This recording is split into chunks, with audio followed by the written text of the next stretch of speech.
سرخط مهمترین خبرها. مرزبانان ازبک ورود 70 کیلوگرم مواد مخدر از تاجیکستان را پیشگیری کردند. کاتبه دادرس معروف به حکم سفید از زندان آزاد شده است و نظر هواداران فوتبال از سفر کریستیانو رونالدو به تاجیکستان.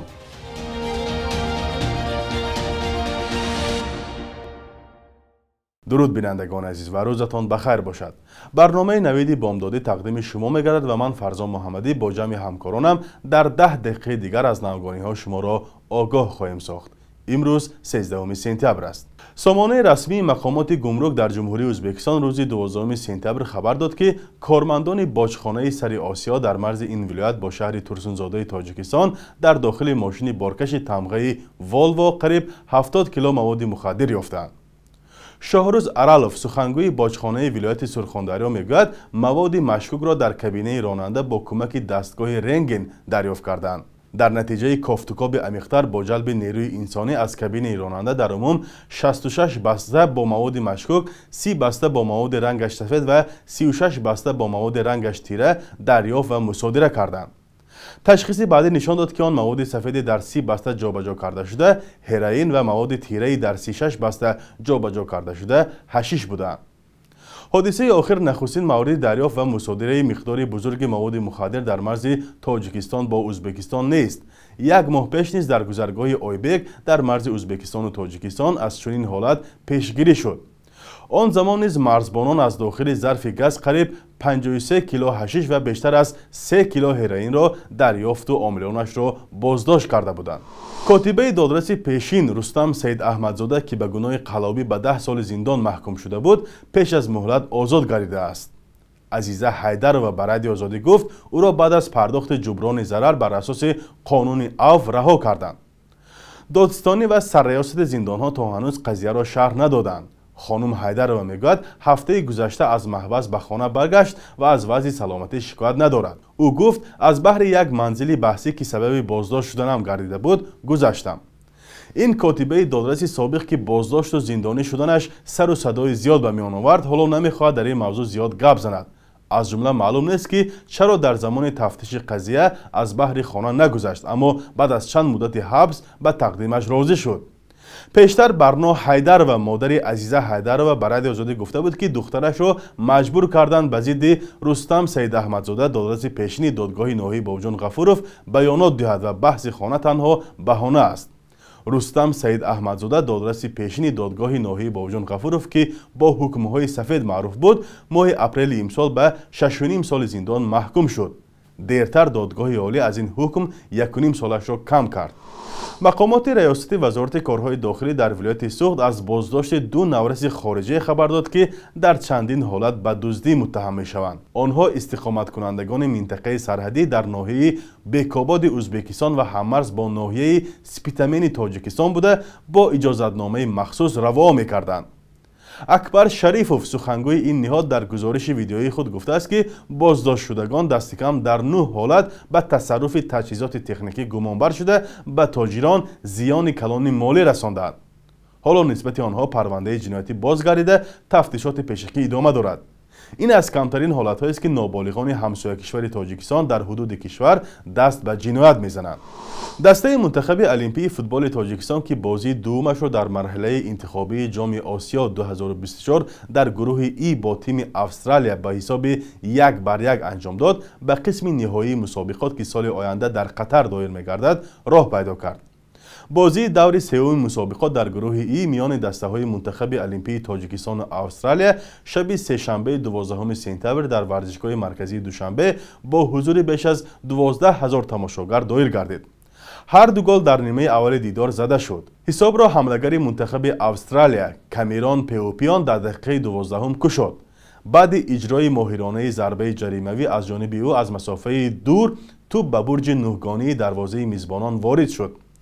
حمله‌گر منتخب تاجیکستان رستم سایروف در دقیقه 28 حساب را برابر کرد. بازیگران هر دو دسته را حساب مساوی قناعتمند می‌کرد. بنابراین آنها در نیمه دوم دیدار کوشش کردند که این حساب را نگاه دارند. از روی نتیجه قرعه‌کشی تیم استقلال با تیم النصر 6 اکتبر در عربستان سعودی و 5 دکبر در دوشنبه بازی خواهند کرد.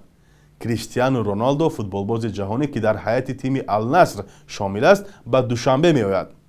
همکاری ما امیر ایسایف در یک نظرسنجی از هواداران فوتبال پرسید که از این بازی چه انتظاری ها دارند. شما میدونید که کریستیانو رونالدو به تاجیکستان میاد؟ بله میدونم. 5 دکتر با باشگاه النصر بازی داره استقلال. با فکر شما همین بازی با تیم استقلال چی میبخشد؟ با فکر من با تیم استقلال خیلی دشوار خواهد بود بازی با کریستیانو رونالدو. در آنجا با ستاره‌های بسیار هستند با مثل سادیو مانه و خیلی ساستاف النصر پانی همه ساستاف اروپا شدگی های خیلی دشوار میشود برای استقلال در این بازی. نه که ما مخلصی میریم بازی اگر شود امکانیت.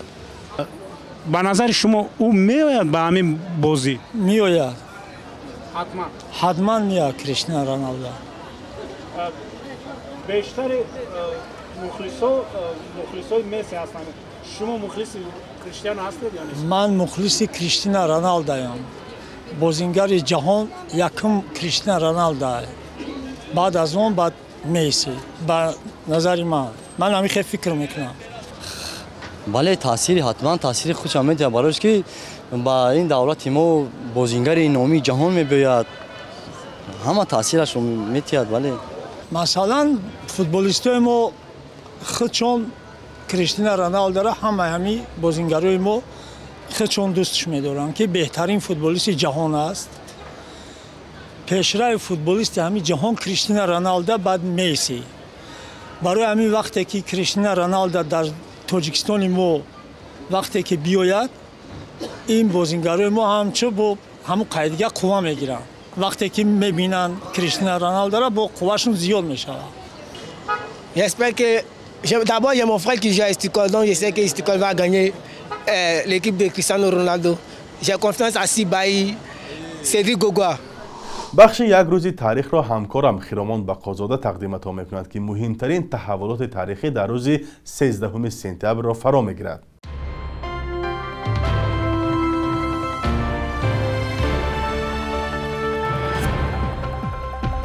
13 сентябри соли 1932 сохтмони канали Калони Вахш ба поён расид ки онро канали обёрии Вахшстрой ҳам меноманд. ин тарҳи мураккаб ва мушкили муҳандисиро баъдан як мӯъҷизае номиданд ки тавонист дар рушди кишоварзӣ бахусус парвариши пахта дар ҷануби Тоҷикистон нақши калидӣ бозад.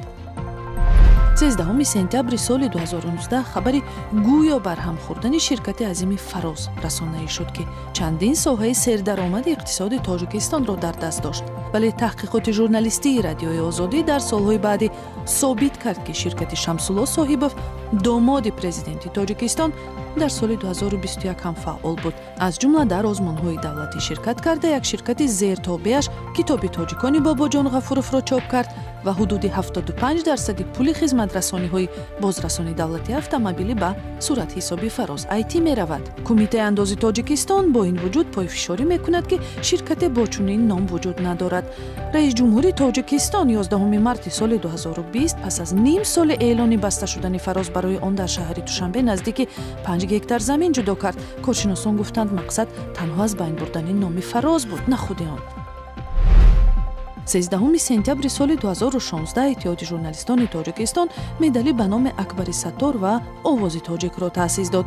ин медалҳо барои рушди матбуот ва беҳтар кардани маҳорати касбии рӯзноманигорон дар Тоҷикистон таъсис ёфтанд. таъсиси ҷоизаи журналистӣ дар ҳоле буд ки фаъолияти матбуоти озод дар Тоҷикистон то рафт маҳдуд мешавад. صبح امروز در بانک‌های تجارتی تاجیکستان 1000 روبل روسی به 115 سامانی برابر است. 100 دلار آمریکایی باشد تا 1097 سامانی ارزش دارد. قرب رسمی بانک ملی تاجیکستان برای امروز چنین تعیین شده است.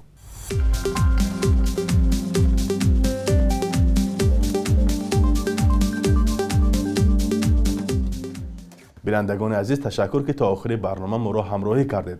خبرهای از این بیشتر را در سامانه رادیو آزادی با نشانی azadi.org و azadi.mobi پیدا کنید. خدا نگهدارتان.